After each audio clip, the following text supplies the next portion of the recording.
Sanatçıyı ve sanatını tanımaya yönelik program Sanatın Evriminden herkese merhaba. Ben Eylül Aşkın. Bugünkü konuğumuz ressam, Ebru sanatçısı ve sanat eğitmeni sevgili Kemal Namlı.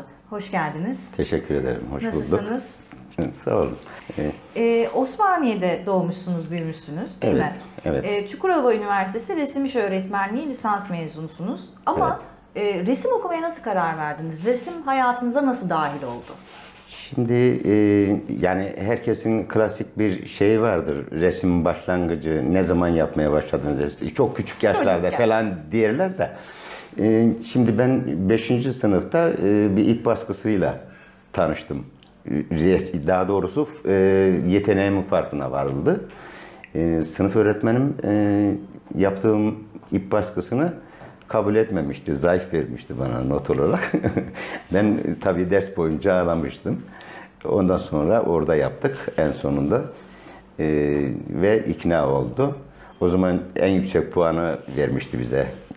Hani ilkokulda peki ve yıldızlı peki vermişti. Ondan sonra herkes bana şeyini yaptırdı işte resimlerini yaptırdıkça benim sanatım, yeteneğim daha da gelişti. Diğer lisede, ondan sonra lisedeki öğretmenim çok desteğini gördüm. Buradan kendisini saygıyla anıyorum, Ali Ayaz. Ondan sonra da bölüme girmek istiyordum zaten. Başka bir amacım da yoktu yani. Benim hayatım şeydi yani resimdi, sadece resimdi. Yaptığım her şeyde resim olayıyla yani resminle bakıyordum, onun penceresinden bakıyordum hayata. Ve sanat benim artık hobim değil, mesleğim oldu. Yani bu çok önemliydi. 30 yıldır öğretmenlik yapıyorum. 30 yıldır da velilerime aynen şunu söylüyorum. Sihirli cümle şu, hobinizi meslek olarak seçin. Çocuğunuzun hobisini meslek olarak seçebiliyorsa fırsat verin. Tabii herkesten 1-0, 2-0 önünde başlayacak hayata. Keyif alarak mesleğini icra etmek. Çünkü severek yapacak. Severek yaptığı için de o işte başarılı olacak. Başarılı olduğu zaman da hem sosyal yaşantısına hem de ailevi yaşantısına her alanına, hayatının her alanına yayacak bunu. Sosyal baskı hissettiniz mi hiç? Çünkü o dönemler bir de Osmaniye'de, İstanbul'da bile şeydi yani hani işte konservatuara giden şarkıcı mı olacağım, başımıza oyuncu mu olacağım, başımıza mı? Evet. Hani resimle uğraşacağım, evet. resim okuyacağım deyince hiç tepkiyle karşılaştınız mı? Kesinlikle. Öğretmenlik hayatımda dahi karşılaştım ben onu. Sadece çocukluğumda değil.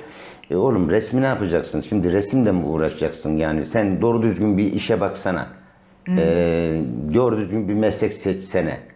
Yani resim sanki doğru düzgün bir meslek değil. Sanat sanki doğru düzgün bir halbuki en doğru düzgün meslek sanat. Evet, ne kadar yani onun farkında olabilseydi zaten toplum şu anda herkes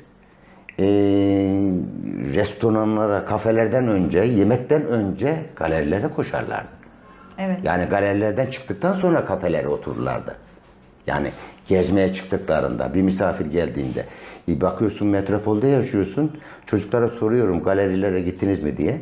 İzmir'deydim bundan önce. Yani çocuklar galerinin ne olduğunu bilmiyordu. Doğru düzgün, hocam bizim paramız yok ki nasıl giderim diyorlardı. Yani bu acı bir şey aslında, çok acı.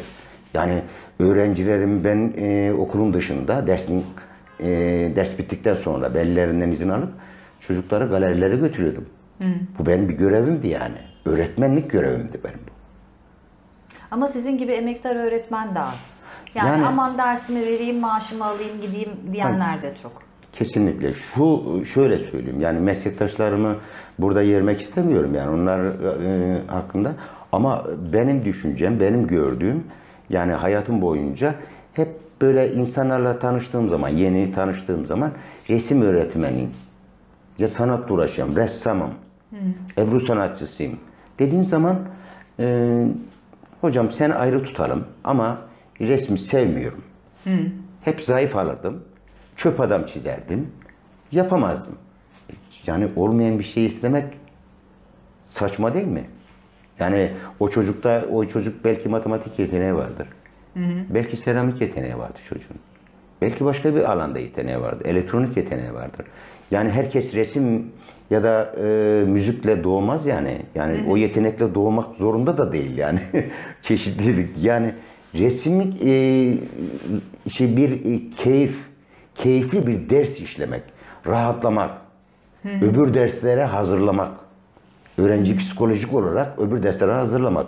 Zaten çağımızda şu anda çocukları bir yarış içerisinde, monoton bir yarış içerisinde. Yani o çocuklar resim dersinde rahatlayacaklar. Keyifle çalışacaklar. Resim dersinin gelmesini dört gözle bekleyecekler. Öyle olmalı. Ondan sonra da aynı öğretmenler, bizler, Türkiye'de sanata değer verilmiyor. Sanatçının değeri yok diyebiliyoruz. Yani onu demeden önce o çocuklar üzerinde bir baskı aracı olarak kullanmamamız gerekiyor. Benim düşüncem bu yani. Not kaygısı olmaksızın. Kesinlikle. Az önce ben mesela okuldan sabah derse girdim. 9. sınıflarla liseye geldiler. Yeni geldi öğrencilerimiz. Ben onlara şunu söyledim. Çocuklar, notla ilgili bir şey düşünmüyorsunuz. Hepinize 100 verdim zaten. Daha tanışmadan bunu söyledim. Yani o kaygıyı önce bir atacak üzerinden çocuk. Bir şey üretecekse de, rahatlayacaksa da kaygıyla rahatlanır mı? Yani kaygılı bir ortamda o çocuğun rahatlamasını sağlayamazsınız. Evet, zaten bir şeyleri yapamadığımız ve o eksikliğimiz bize sürekli hayat içerisinde dayatılıyor. Kesinlikle. Kesinlikle. Yani birçok şeyle mücadele etmek zorunda bir insan yetişirken. Evet. Sanat güzel tarafı olsun hayatının. Gülümseyen tarafı olsun ona. Yeterince olumsuz tarafı var hayatın. O olumlu tarafı olsun. Yani biz öğretmenler olarak o çocukları sanatın içine çekebilmeliyiz. Sanatı sevdirebilmeliyiz. Resim yapmıyorsa bile resim galerilerini gezdirebilmeliyiz. Sergileri gezdirebilmeliyiz. İçinden gelebilmeli çocuğun. Nasıl müzik dinliyor? Onu da yapabilmeliyiz yani. Kesinlikle. Evet. Seramik, çini, vitray, heykel alanlarında da denemeler yapmışsınız. Evet. Ama en son Ebru sanatıyla tanıştıktan sonra özellikle bu alana çekilip çalışmalarınıza Evet. bu alanda ağırlık vermeye başlamışsınız. Sizi Ebru'da cezbeden şey ne oldu? Ebru Doku. sanatında. Doku. Bütün sanatçıların hiç vazgeçemedikleri doku. O dokuya bakıp da o heyecanı, o tadı, yani o lezzeti. Yani doku bana göre yiyecekleri içinde bal. Özel bir yiyecek yani. Özel yani doku, Ebru sanatında doku inanılmaz derecede. Yani uçsuz bucaksız bir derya yani. Okyanus gibi. Ebru sanatı tanıdıktan sonra, onun temel bilgilerini aldıktan sonra, mantığını çözdükten sonra o kadar çok malzeme kullanabiliyorsun ki. Sadece Ebru malzemeler deyip kağıdın üzerine almıyorsun. Tuvalin üzerine alabiliyorsun. Taşın üzerine alabiliyorsun. Yaprağın üzerine alabiliyorsun. Kumaşın üzerine yani alabildiğine uçsuz bucaksız bir okyanusa giriyorsun. Ve doku, burada ben doku çalışmalarını uzun bir süre çok farklı boyalarla, çok farklı malzemelerle denedim. O dönem hayatımın her tarafına yansıdı yani. O doku her yere dokundu diyeyim yani. O kadar güzel şeyler çıktı ki ortaya. Bilmiyorum, doku bambaşka bir tadı var yani. Sanatın içerisinde dokunun apayrı bir tadı var. Yani bütün ressamlar dokuyu özel algılıyorlar. Ve onun üzerinde mesela kimsenin olumsuz bir düşüncesi yok. Yani doku olmazsa olmaz zaten. Her şeyin dokusu var. Plastiği var yani. Bir de kendiniz geliştirdiğiniz Evet. bir teknik var. Yine Ebru sanatında. Biraz bahsetmek ister misiniz? Kesinlikle. Şöyle söyleyeyim. Şimdi benim yapı olarak yani şu bardağı bana verseniz, yani ben bu bardağın yani aynısını kabul pek edemiyorum yani. Yapı olarak edemiyorum. Bana bir şey dayatılmasını kabul edemiyorum. Hiçbir zaman kabul edemiyorum. İlla ki ona bir şeyler katmam lazım kendimden. Onu evriltmem lazım yani. Yani ondan sonra şimdi Ebru'yu tanıdıktan sonra ki İzmir'de bir de inatçıyımdır. Öğretmenimiz almadı beni ilk sene kursa. Resmi heykele başvurmuştuk. 3 gün öğretmeni tabiri caizse rahatsız etmiştim. Yani taciz etmiştim yani beni alsın diye. Bayağı bir çaba sarf ettim. Ve iyi ki almışım dedi sonunda. Çünkü çok çalışıyordum. Yani haftada bir dersimiz vardı. 5 saat. Haftada ben öğretmenime bir hafta boyunca atölye tuttum. Bir hafta boyunca çalışıp yani herkes öğrenir ondan sonra atölye tutar. Ben atölye tuttum ondan sonra kursa gittim. Tam tersini yaptım. Çünkü uygulamayı yapmazsan, o öğrendiğin uygulamayı yapmazsan bir haftaya kadar şey alıyor yani. O bilgiler zayıflıyor artık. Doğru. Yani o el alışkanlığı, o beceriyi ve beraber kursa gittiğim arkadaşlara sonradan dersler verdim. Yani öyle oldu. Öyle oldu. İnatçıyımdır yani o hedefe kilitlendiğim zaman o bütün yollar açılıyor. Ve ben de normal bir resim yani normal demeyeyim de sıradan yani klasik resim öğretmeni olmadım hiçbir zaman. Olamadım yani. Elimde değil yani o şeyi. Kendini kontrol edemiyorsun çünkü orada. Artı Ebru'da da başladığım zaman temel bilgiler. 3 kursu bitirdim. Ama 3 kurs bana yetmedi yani. Yani kurs çünkü yeni şeyler merak ediyorum. Yeni şeyler. Yani her seferinde yepyeni bir şey çıkıyor ortaya. Bunu da yapabilir miyim? Evet, şunu da derken bir baktık ki bir gün taş Ebru'lar çıkmaya başladı. Taş. Ben bunu dedim taşı kendim ışığını, gölgesini dahi vereceğim. Yani bir resim gibi hatta dokunmadan taş oluşturacak şekilde ayarlamalar yaptım. Boya ve kitre konusunda çok fazla araştırma yaptım. Çok fazla deneme yaptım. Ve en sonunda 2,5 ay atölyede yattım kalktım. Yani 200 metreydi evle atölyenin arası. Ben hiç eve gitmedim o 2,5 ay boyunca. Hep atölyedeydim. Ve bir sabaha karşı yani 4 falan civarında taşların çıktığını görünce artık taş yapmaya kendi irademle başlayınca artık nasıl taş yapıyorsunuz? Taşın üstüne Ebru hayır, yapmıyorsunuz. taşın üzerine Ebru Ebru'yu değil. taş olarak yapıyorsunuz. Hatta şöyle göstereyim. Lütfen. Örneklerini getirdim ben. Şimdi taş artık ışığını, gölgesini artık ayarlamaya başladım.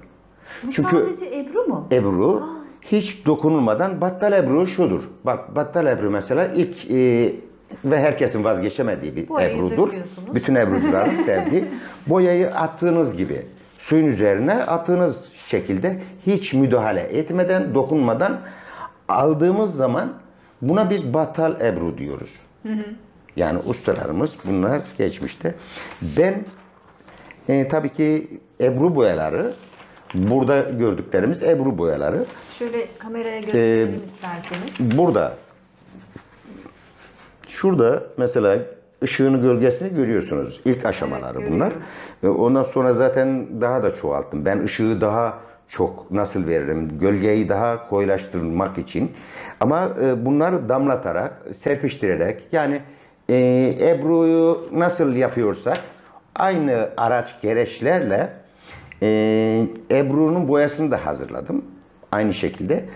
Ebru'nun uygulamasını da aynı gereçlerle, fırçayla, ondan sonra bizle, ondan sonra damlalıkla bunu yaptım. Tabii parmakla bile artık Ebru yapabiliyoruz. Her türlü araç gereci kullandım. Bu taşları dokularıyla yapmaya başladım. Daha sonra çalıştıkça ilerledi.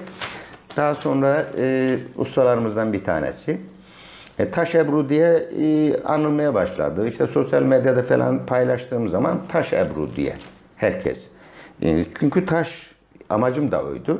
Taş Ebru. Sonra emeklerimin boşa gitmemesi için diyelim. Öyle bir zorunluluk hasıl oldu. Yani gerekti ve ustalarımıza danıştık. Otorite dediğimiz büyük ustalara, büyüklerimize danıştık. Dedik ki hocam böyle yani benim emeklerim zayi olmak üzere ne yapmam lazım diye. Onlar da bana soy ismini önüne ekle, taş ebrusunun önüne soy ismini ekle. Biz de destek verelim yani onaylayalım ki bu devam etsin. Yani emeklerin hem zayi olmasın hem de bu çalışmaları senin adına tescillenmiş olsun gibi. Ben sonra bu boyanın patentini aldım. Kit olarak aldım. Yani hem kitre olarak hem de boya olarak kullanılması gereken yani kullanmak mecburiyetinde olduğumuz taş için bunlar çıktı ortaya. Daha sonra bunlara farklı renkler ekledik. Farklı renklerde taşlar yapmaya başladık. Yine gösterelim isterseniz. O da Mesela burada dokusuna kadar farklı ebrular yaptık. Mavili çok güzelmiş. Bunlar mesela hani bulutumsu su izleyip yani bulutumsu ebru bunlar ışık gölge burada çok bariz bir şekilde sanki bir belli. sürü farklı insan beyni varmış gibi Evet, duruyor. yani işte zaten hocalarımız bize söylerdi, Ebru'yu öbek öbek atacaksın. Yani bulut bulut sanki. Bu teknikte atıyorsun zaten. Arada damarları kalıyor. Yani inanılmaz bir doku, inanılmaz bir keyifle izlediğimiz bir doku. Çok güzel duruyor gerçekten. Benim gözümde böyle bir şey canlanmamıştı. Şu an çok daha ilgimi çekti. Şimdi evet. Bunun tabii yayılmasını istiyorum. Yani bunun daha çok tanınmasını istiyorum. Bu sanatın içerisinde şöyle söyleyeyim. Ebru ya da sanat gelenekselde özellikle gelenek bir şeyin gelenek haline gelmesi için 3 kuşak geçmesi gerekiyor. Otoriteler bunu söylüyor artık. Bilimsel olarak çalışılmış ve sonuçta kabul gören şey 3 nesil geçtikten sonra. Yani kimsenin bu Ebru olmamış, bu Ebru değildir, şu resimdir, bu sanattır, bu değildir demesi hakkı değil yani. Ona zaman ve toplum karar verecek. Yani bir şeyin sanat olması ya da geleneksel olması. Yani onu geleneksel diyoruz. Geleneksel sanat.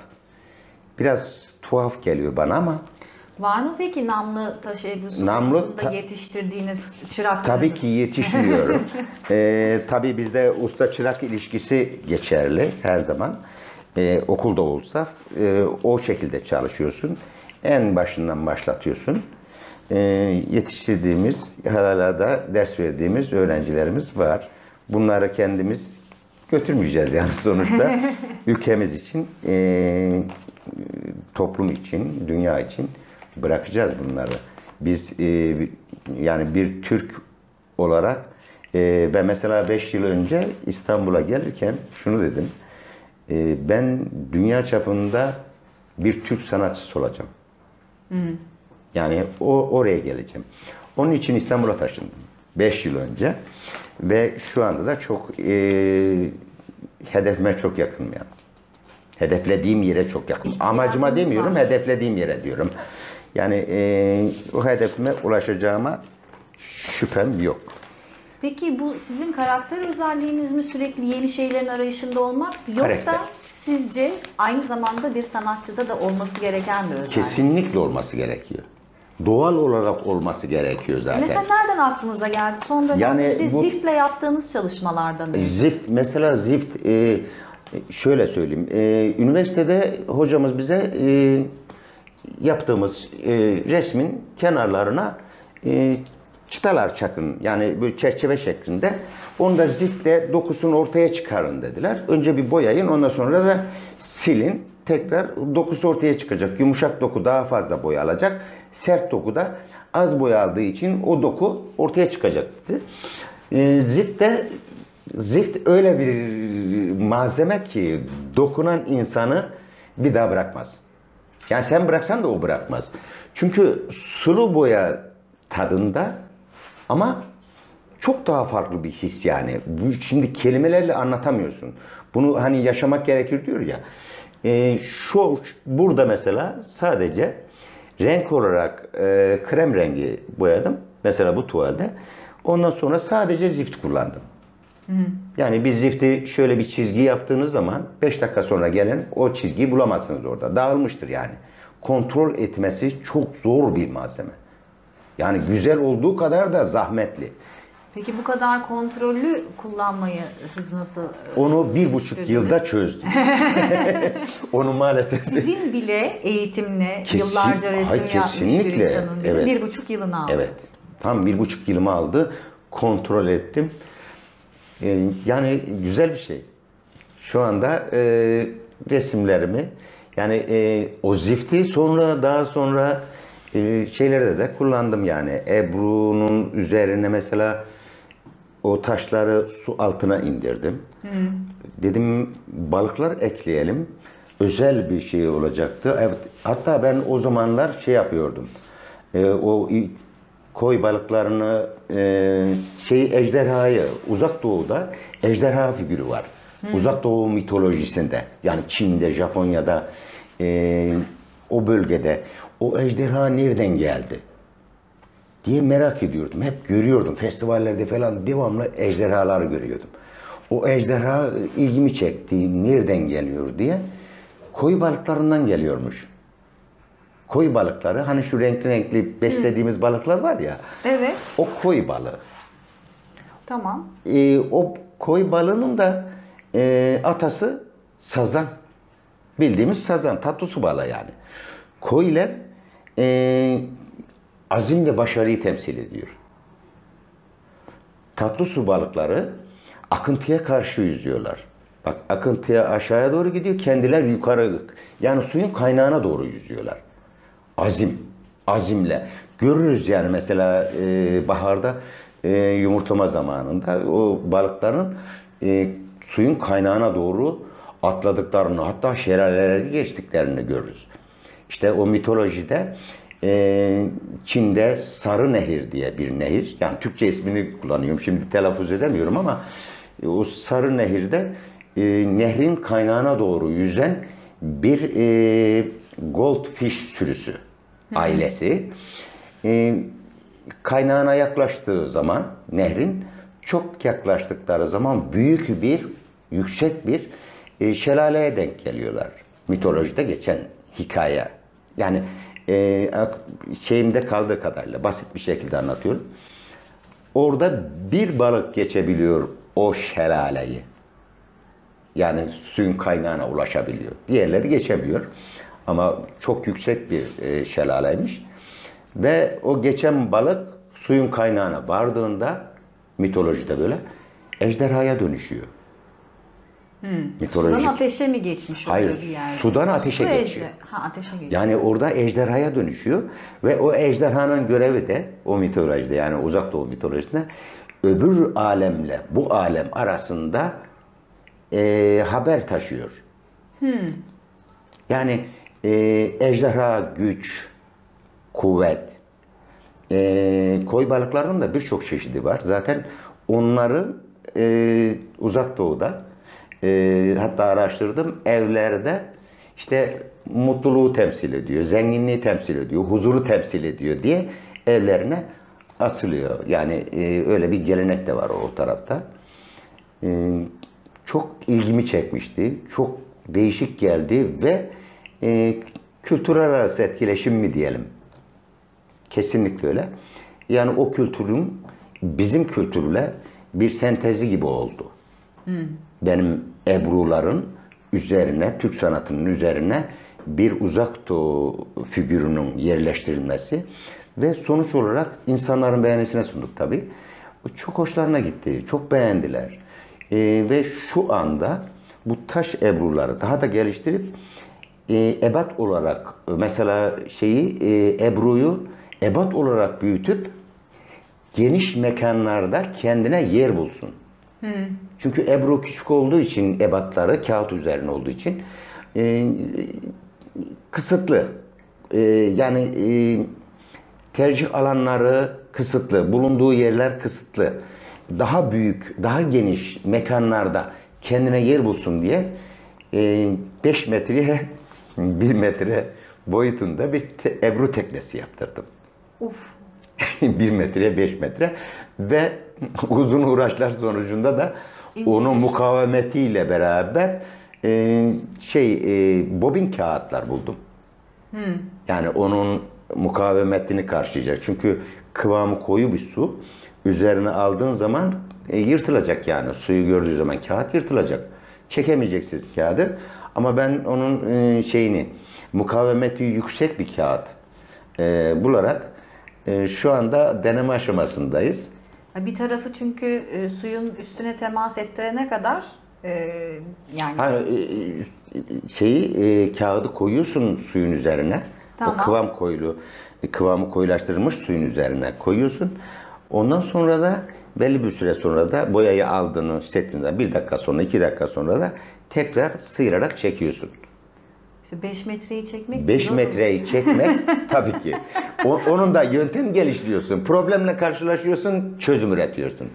Çabuk çözüm üretiyoruz çünkü bizim hayal gücümüz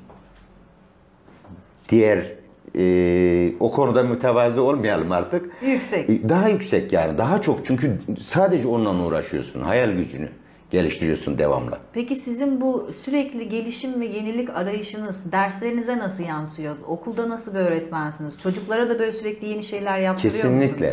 musunuz? Çocukları bir gün aldım mesela dışarıya çıkardım. Hani farkındalık diyoruz ya. Taş toplattım. Hocam bize taşları neden toplattınız dediler. Ben dedim ders yapacağız. Onun için toplattım. Bunlar bir araç gereç. Şimdi taşları kırmaya başladık. Küçük taşları kırmaya başladık. İçlerini incelemeye başladık. İçlerine baktıklarında inanılmaz şeyler gördük. Yani belki de gerçek detaydaydı. Ya da güzellik detaydaydı. Yani o taşların içerisine taş merakı, benim taş koleksiyonum oluştu. Bir taş merakı var yani. Ne oldu bilmiyorum ama hayatımın bir döneminde belki çocukluğumda bilinçaltıma yerleşen bir şey. Bir taşla benim aramda bir bağ oldu. Ve taşları yani gördüm mü deniz kenarına gittik mesela tatile. Herkes denize giriyor. Ben taş topluyorum. Herkes deniz kenarında denize giriyor. Ben taş topluyorum. İşte deniz kabuğu toplamak gibi. Yani. Ama o taşları gördüğün zaman diğer insanlara da bulaşıyor. Bulaşıcı gibi bir şey yani. Güzelliği görmek, keşfetmek yani. Farkında olmak. Her Etrafındaki taşların, ağaçların aslında hiç bakmadan geçiyoruz. Yani çoğu mesela insan bakmadan geçiyor. Arkadaşımla yürüyoruz yolda. Bir deniz kenarında yürüyoruz yani işte Yeriköy'de. Ağacı görüyor musun dedim. Görüyorum dedi. Ağacın kolunu görüyor musun dedim. O da bir ağaç dedim. Evet dedi, o da ağaç. Onun kolunu görüyor musun dedim. Dalını. O da bir ağaç. Onun dalı, o da bir ağaç. Minyatür küçülerek gidiyor. Yaprağa bak dedim. Yaprak aldım bir tane. Arkasını çevirdim böyle yaprağa. Bir baktı, o da bir ağaç. Biz hani görüyoruz yani. Yani başka şansımız yok. Baktığımız zaman görüyoruz. O güzel bir şey yani. Çok güzel bir şey hem de. Ya bir insandaki nasıl diyeyim? Ya onun enerjisini de hissedebiliyorsunuz ya. Bir de görüyoruz, hissediyoruz. O daha güzel. Yani keyifli yaşıyorum. Ben mutluyum mesela. Ders almadan çok iyi bir öğretmen olduğunuzu söyleyebilirim. Teşekkür ederim. Sağ olun. Yo, öğrencilerim...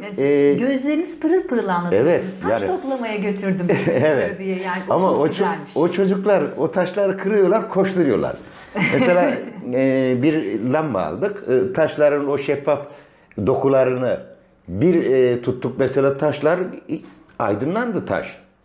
Yani ışık geçirgen taşlar. İçlerindeki dokuları gördük. O çocuklar artık yani orada bağırışıyorlardı bana. Hocam ben bir taş buldum. Hocam ben ilginç bir taş buldum diye.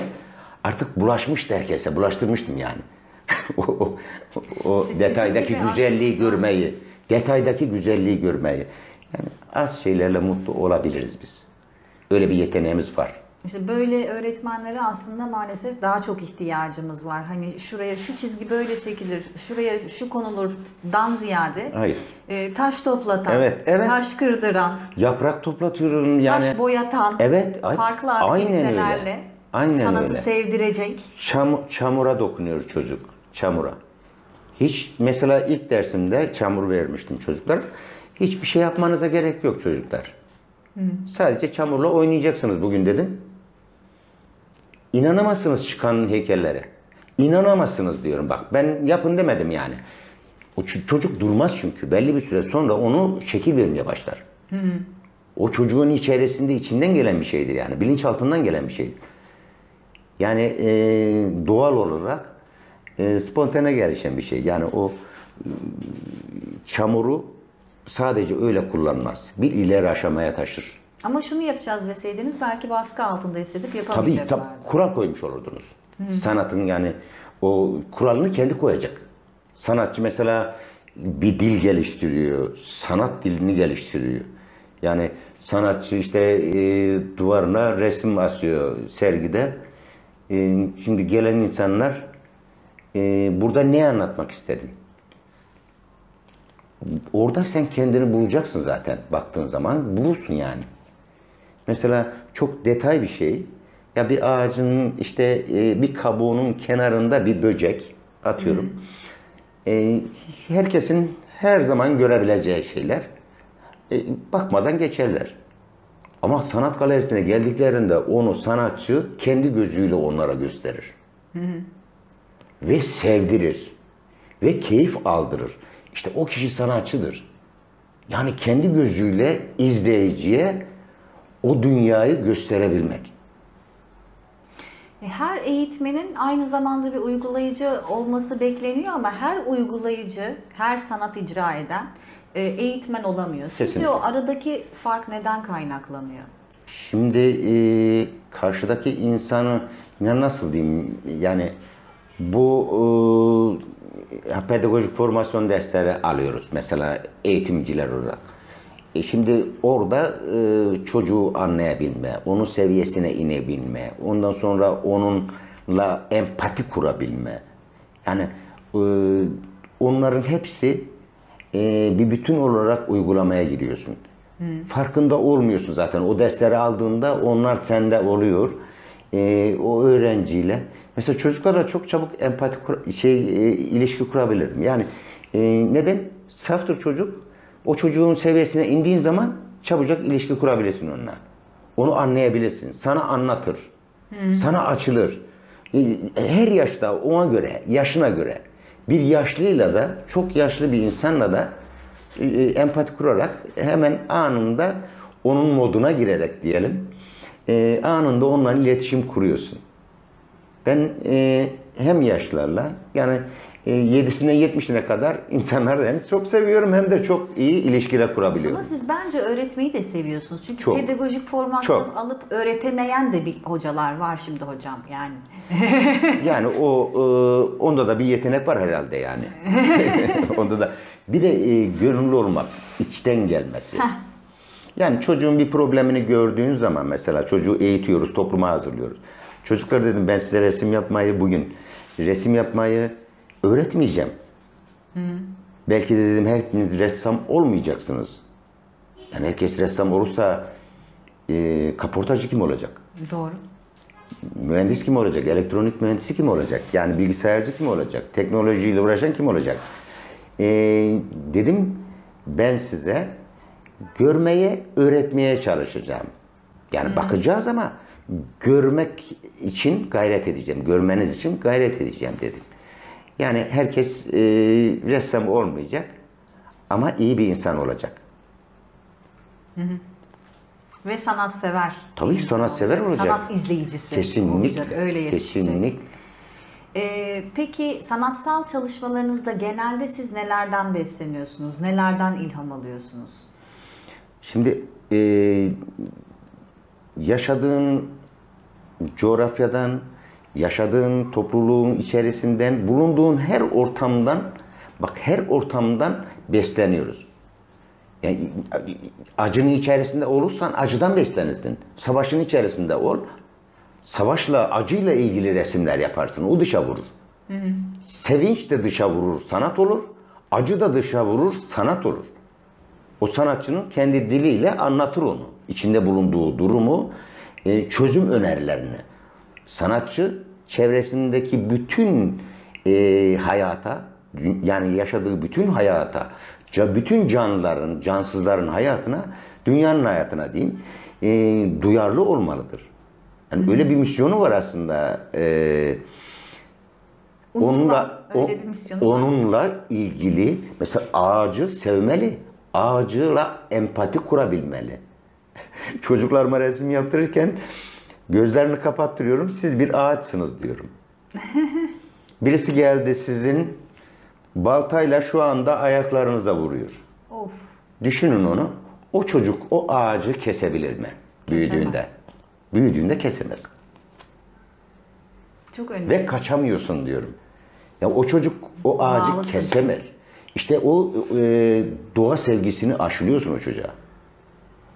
Diyorum biri sizi, gözünüz kapalı şu anda, biri sizi ateşle, ayağınızın hemen dibinde ateşle oynuyor. Ya da ateş yakıyor.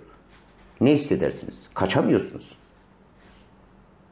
O ağacı hisseden çocukluğunda, o ağacın yaşadıklarını hissettirirsen o çocuğa, o çocuk büyüdüğünde ağaç kesemez.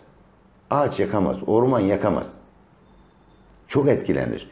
Ki biz çok etkileniyoruz. Çok fazla duygusalız. Çok sert görünüyoruz ama çok duygusal. Hiç de sert görünmüyorsunuz, gayet Yani şekersiniz. hepimiz için geçerli değil hani.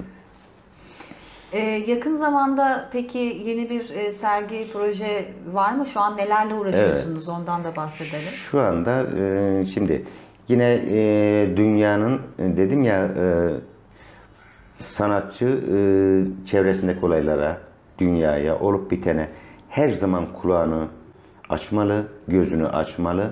Onlarla ilgili karşı durabilmeli, yanlışa doğru taraflarını da gösterebilmeli. Çözüm önerileri de sunabilmeli yaptıklarıyla. Örnek olmalı diyoruz. Şu anda 2-3 yıldır üzerinde çalıştığım, 1 yıl aşağı yukarı hazırlık, 2 yılda yapım aşaması bitti. Bir sergi hazırladım. Tabii sponsorlarım şu anda uygun koşulları bekliyorlar. Yine dünyadaki adaletsizlikle ilgili bir resim, bir sergi. Bir resim, bir sergi. Büyük bir resim mi? Çok büyük bir resim. 4 metreye, 5 metre 20 santim. Şu andaki adaletsizliği ve çözüm önerilerini sunan bir resim. Hem biçim olarak hem içerik olarak beni bayağı zorladı. Çünkü hazırlık aşaması çok uzun sürdü. Çünkü anlatmak istediklerimi anlatmak öyle kolay olmuyor yani. Bazen mesela basit konumuzda çok alakası yok belki ama bir lotus çiçeği tablosu istiyorum. Ben lotus aşığıyım ve lotus tablosu istiyorum dediğinde bir müşteri, ben 3 ay sadece lotusları araştırdım. Nilüferle arasındaki başkası farkı olsa öğrendim. çizer lotusu verir. Hayır. evet. Nilüfer çiçeğiyle lotusun arasındaki farkı öğrendim. O lotusun renkli çiçeklerinin renklerinden neleri temsil ettiğini, hangi inançta ya da hangi toplumda, hangi gelenekte neyi temsil ettiğini öğrendim. Yani lotusla ilgili seminer verebilirim. Konferans verebilirim yani. 3 ay boyunca lotus araştırdım. Ondan sonra bir tane tablo yaptım. Peki bu Öyle bahsettiğiniz bir büyük resmi göreceğimiz tek resimlik sergi tahminen ne zaman? Tahminen ben şu son bir yıl içerisinde, yani önümüzdeki bir yıl sürmeyecek diye düşünüyorum. 2025 dahilinde. Evet. Peki biz bunun haberini nereden alacağız? Haberiniz sosyal medyadan, yani ulusal kanallardan alacaksınız zaten. Ulusal kanallardan. Ya Cimer'den bahsediyorum. Ben sponsorum, açık konuşayım, Cimer. Tamam, çok Cumhurbaşkanlığı güzel. İletişim Dairesi Ben de Başkanı. sosyal medya soracağım. Şu anda Sosyal daire medyadan başkanı Fahrettin Bey. Zaten kendisi haber gönderiyor. Üstad beklesin demiş. Sağ olsun. Bekliyoruz biz de. Ama en uygun koşulları, yani en uygun ortamı bekliyoruz. Çünkü o mesajı çok daha fazla kitlelere ulaştırmak istiyoruz. Yani amaç o. Peki biz sizi nereden takip edebiliriz? Instagram'dan takip, Kullanıyorsunuz. şu anda Instagram. Web sayfamı yaptık, siteyi bakıma aldık. Şu anda bir değişiklik yapıyorum onun üzerinde. Onu da zaten Instagram üzerinden duyururum. Instagram'daki bütün tablolar, yayınladığım bütün tablolar 700-800 civarında herhalde. O tabloların hepsi benim çalışmalarım, özgün çalışmalarım. Yani sanat, her zaman söylüyorum, hatırlatıyorum bazı şey, yani hatırlatmak için mesela sanatla ilgisi olmayan insanlara ya da sanata ilgi duyan insanlara, insan özgür olmalı, sanatçı özgür olmalı her konuda. Tabii detaylı konuşulacak uzun bir konu. Özgün eser üretmeli ve o eser evrensel olmalı. O zaman sanat oluyor. Şimdi bir dil geliştiriyorsun yani. Her sanatçı bir kendi kurallarını koyuyor. Sanatla ilgili, yani teknikle ilgili kural koyuyor. Çalışıyoruz. Neler çıkacak biz de merak ediyoruz.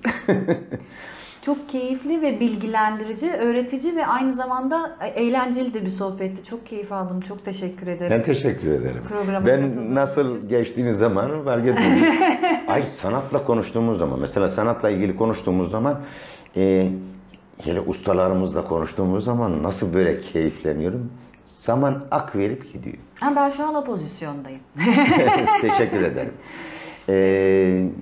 Beni buraya davet ettiğiniz, bunları söyleme imkanı bulduğum için de ayrıca teşekkür ediyorum. Biz de geldiğiniz için Sanatın teşekkür evrimi, ederiz. işte evrimleşmesi gerekiyor bazı şeylerin. Evrim Sanat Galerisi'nde de, yöneticilerine de, çalışanlarına da hepsine teşekkür ediyorum. İyi ki varsınız. Çok teşekkür ederiz. Biz de İyi size ki teşekkür varsınız. ediyoruz. Evrim Sanat Galerisi'nde çekimlerini gerçekleştirmekte olduğumuz Sanatın Evrimi programının bugünkü konuğu Kemal Namlı'ydı. Bizi izlemeye devam edin. Bir sonraki programda görüşmek üzere.